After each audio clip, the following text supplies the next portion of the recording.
हेतुदर्शक उभयान्वयी अव्यय असलेले वाक्य कोणते? बघा, हेतुदर्शक उभयान्वयी अव्यय काय करतात तर प्रधान वाक्याचा हेतू किंवा उद्देश गौण वाक्यात दाखवतात आणि अशी दोन असमान दर्जाची वाक्य त्यांनी जोडलेली असतात. ठीक आहे. मग पैसा मिळावा म्हणून त्याने सेवा केली. इथे म्हणून हे क्रियापद काय दाखवते? पैसा मिळावा हा त्याच्या मागचा उद्देश आहे. ठीक आहे. त्याने सेवा केली, त्याच्या मागचा उद्देश काय? पैसा मिळावा. आणि म्हणून 1 नंबरचा पर्याय हेच आपलं उत्तर आहे. हे म्हणून जे आहे हे हेतुदर्शक उभयान्वयी अव्यय आहे.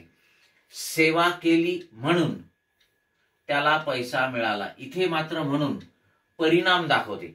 सेवा केली त्याचा परिणाम त्याला पैसा मिळाला, म्हणून हे परिणाम बोधक प्रधानत्व सूचक उभयान्वयी अव्यय. पैसा मिळाला कारण त्याने सेवा केली, हे कारणबोधक गौणत्व सूचक उभयान्वयी अव्यय. कारण पैसा मिळाला त्याला कारणीभूत काय ठरलं? त्याने सेवा केली. सेवा करील तर त्याला पैसा मिळेल, हे तर संकेतबोधक गौणत्व सूचक उभयान्वयी अव्यय. आणि म्हणून पैसा मिळावा हा उद्देश आहे, या उद्देशासाठी त्याने सेवा केली आणि असे दोन वाक्य म्हणून जोडलेले आहेत आणि म्हणून हे हेतू किंवा उद्देशदर्शक उभयान्वयी अव्यय आहे. आणि एकंदरीत हे वाक्य जे आहे हे मिश्र वाक्य आहे.